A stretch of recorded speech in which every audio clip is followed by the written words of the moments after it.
Hello, we're back to the old Roomaroony. And we're back at the pageant still. It's quite a long chapter. In every great audience, there is a certain accumulation of magnetic emotion which seems to store itself up, as if in great invisible tanks above the people's heads. Matt Decker's words had turned the tap of these psychic reservoirs. The crowd lost its head altogether in its excitement.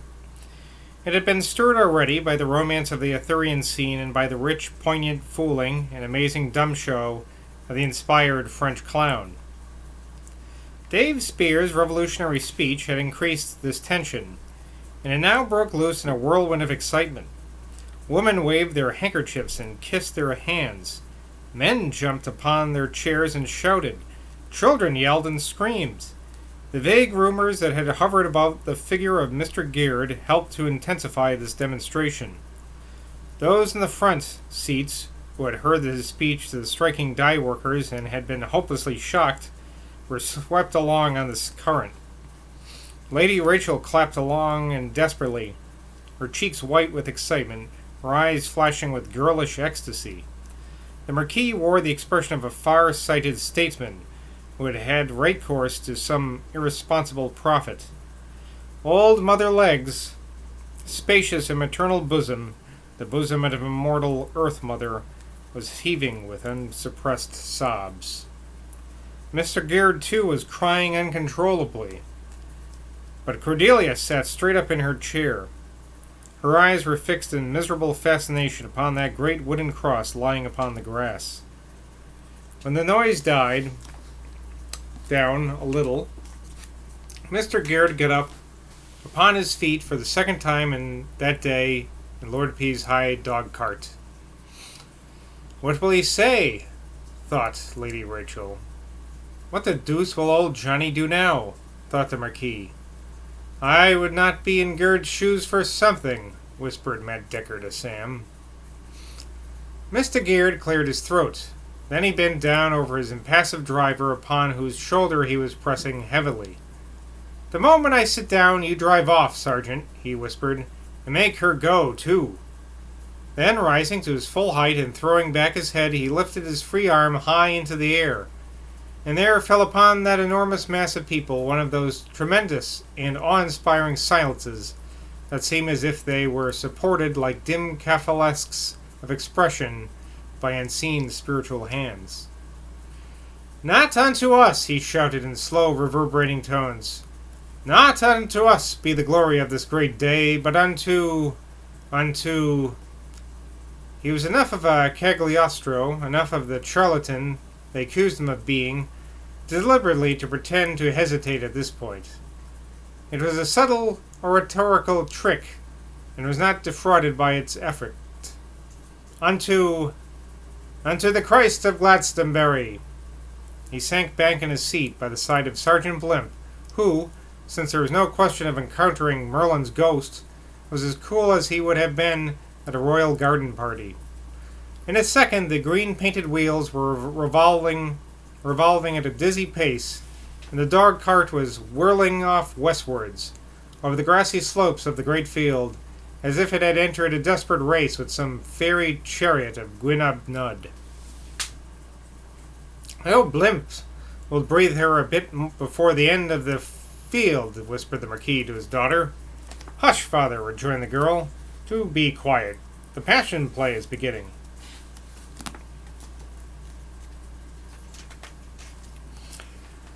The girl was right. Not oblivious of the dramatic effect of allowing their sacred interlude to follow quickly on the heads of Geard's last words, John Crow had taken upon himself, oblivious as to whether the Dubliners or Ned Atling or Paul Caporelli were ready, to give the sign to begin. And the beginning of their elaborately rehearsed mystery was really a very impressive spectacle. How impressive? Well, let me tell you. The dye-work strikers, however, saw nothing of it, turning their backs to it altogether, and this time followed instead of led by the banner denouncing mummery. They made their way hurriedly down the hill towards the big refreshment tent. Elfin and Steve, this latter delighted to play so prominent a part in the affairs of Mr. Gerd, ran on in front of them to warn the Cantles of their arrival.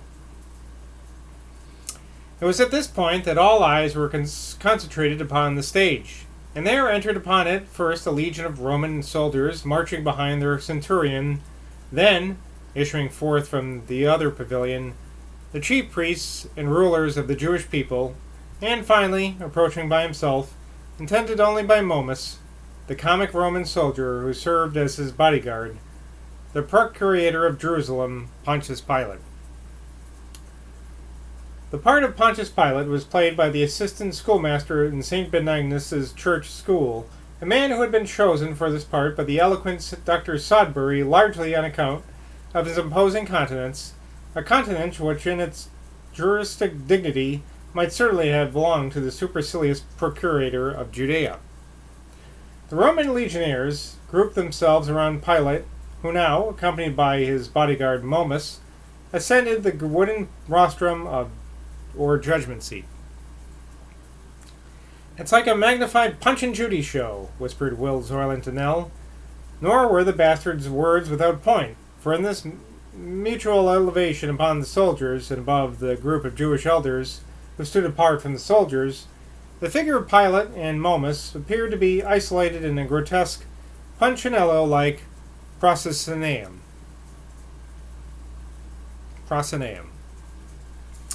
Wow. Hey, you gotta give me credit for some of these words. Nell made no reply.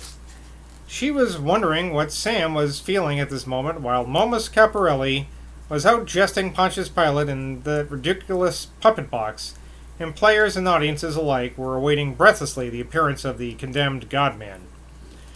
If she had known what Sam was feeling, her heart would have been less heavy than it was. For such was that contradictedness of human emotion that the soldiers' Roman swords and the elders' turbans made the whole thing so fantastic and unreal to him that in his bitter coldness and deep melancholy his heart turned wistfully to Nell and her child. His father, sitting by his side, felt the same sort of distaste, only with him it was more positive. Both these big, bare-headed men, for though the sun was smiling then, with the mid-afternoon heat, which seems hotter than noon, they held their hats in their hands, had something in them that felt deep aversion from this passion play. Matt hated it as a silly, frivolous blasphemy. Sam hated it as a lifeless and ghastly parody upon the death of his god. The two Deckers had less aesthetic feelings in them for performances of the sort than Mr. Whitcomb of Queen Camel or Mrs. Legg of Camelot. Such passionate naturalists were they that a profound realism, earthy, simple, almost barbarous, reduced any theatrical show to something flimsy and childish. They neither of them could go on one psychic inch in sympathy for such things. What to the father seemed gross profanity, to the son seemed pure, unqualified trifling. They neither of them could catch any stage illusion in the whole thing. What they now beheld was simply old Salisbury's schoolmaster dressed up as a Roman governor, and that wretched skipping Frenchman bowing and scraping at his side and making sacrilegious jokes. And when, escorted by some Roman soldiers and with his hands tied behind him and an enormous crown of thorns upon his head, Mr. Evans was led slowly across the grass between the long-robed Jews and the heathen legionaries, Sam turned round to his father with the words, "This is awful, isn't it, Dad? It's worse than I expected. How can they all sit quiet and put up with such disgusting tomfoolery?" But his father was watching a butterfly. "I believe that's a Clifton blue," he whispered. "Do look at that little fellow, son, there, over by that thistle." But the effect of the appearance of this Evans Christ upon Sam's mind was to assail with one swift, terrible doubt the aesthetic ideal of his whole present life, and give him a craving for Nell that made his bones melt within him. That she should be sitting near him now, within a few yards of him, so that by moving his head he could catch a glimpse of her, gave him a feeling of her identity that was as sharp as he had ever known. A new sensation began to lift up its rattlesnake head within him, a torture that he had hitherto been spared by reason of his dull imagination and that dead nerve within him. But they were upon him now, those devil pincers. They had got him now by the umbilical cord in the pit of his stomach. Oh, to think that Will Zoyland could hear the voice day by day, and could see her as he had never seen her. For what was one blind, rapturous night of passion compared with that what he had? I have never, Sam thought as he watched the Christ Evans standing before Pilate, seen her bare shoulders.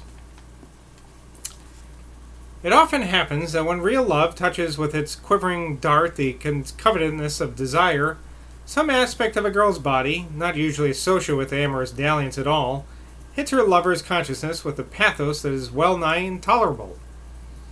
Thus, although he had given her a child, there came over him, as the trial of Christ began before his eyes, a craving that made him heartsick just once to touch her bare shoulders, just to trace with his fingertips the line of her bare spine. Though he had lain with her, and he had never thought of doing just that. Why hadn't he? Oh, why hadn't she? The scene that meant so little to the two Deckers, and so little to the two Zoylands, appeared to be of absorbing interest to Father Paleologue. Mary was thrilled at his quick, intense, piercing comments. Every moment that Mr. Evans made roused his keenest attention. Every word he caught, though he could catch but few, from Christ, Pilate, or Mormus, or the chief priest, became a text for a rapid volley of hurried criticisms. Even Miss Drew grew calm under the compelling intellectual charm of the Byzantine priest, and began to feel that there could not be anything very blasphemous going on. Has he yet said, "What is truth?" inquired Mary with shining eyes. She felt infinitely relieved at the triumphant success that John's labors seemed to be winning. She put everything down to John. Atling, the Dublin people, Caporelli, were completely discounted in her mind. They might have invented a few details, a few fancies. It was John's imagination that gave the whole thing that strange and curious unity which Father Paleologue was now talking about to Miss Drew. "No, lady, not yet," answered Father Paleologue, "but they soon will be. There! Didn't you catch that?" And there came to his ears, upon the warm June air, scented with honeysuckle, as the girl intently listened, those words that seemed to come from some mysterious level of life, where the laws of cause and effect have no place. "To this end was I born, and for this cause came I into the world, that I should bear witness unto the truth. Every one that is of the truth heareth my voice." "It's extraordinary," whispered Father Paleologue, passionately, while a light gust of wind lifted Pilate's famous retort and carried it over the hill. "How that man acts! He can't be a local shopman. I've seen every passion play in Europe worth seeing for the last 20 years. Oberamangou, of course, isn't the only one. And I tell you I've never seen anything so convincing as this man. And he's modern, too. He's got that queer modern touch that's so hard to define. He's a strong, ugly Christ, too. And that's a vast improvement. Do you remember Rembrandt's Christ and the healing of the sick? I forget where it is. Rembrandt's idea of him was just like this. And it's biblical, too." And the Byzantine's father quoted an intense whisper in Mary's ears. "He hath no comeliness, that man should desire him." Atling and the two Dubliners, working together, had managed this world of historical scene in such a way as to mingle our Lord's trial before Pilate with his trial before the high priest, and by dispensing with the scourging and with the stations of the cross, and meant the crucifixion to follow immediately upon this synthesized condemnation. "What is that funny man doing, Robert, in that judge's pulpit?" inquired Mr. Stilley, father of Mr. Stilley. Okay. Mr. Stilley hurriedly consulted the printed booklet which John had caused to be placed upon all their seats. "It says he's Momus, Dad, a Roman soldier attending on the procurator, who plays a part like that of the fool in Shakespeare's Lear." Mr. Stilley's mother now lifted up her high-pitched, querulous voice, the voice of a woman who, Didn't like servants messing about in her kitchen. But isn't this the simple gospel story, Robert? We don't read of Momus, do we? Or is he on the Apocrypha? Maria, how can you be so stupid? Whispered Mr. Stilley's father. There's no New Testament Apocrypha.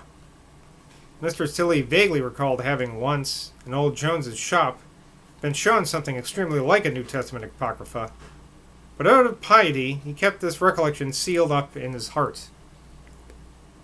He's talking now, Robert. He's saying some funny things, only I can't hear them quite, said old Mrs. Stilley. Momus Caporelli had scampered off now from the procurator's side and was passing from group to group of the Roman soldiers, among whom he was venting monstrous, astrophanic jests. Some of these jests were improvised in a fantastical mixture of French argot and what might be called dog English, and they were accompanied by gestures of a kind more appropriate to the sawdust floor of the Montparnasse dancing hall than to the greenswards of Glastonbury door. Well, friends, we'll continue with the pageant tomorrow, I hope. Until then, I'll see you in Glastonbury. Cheers.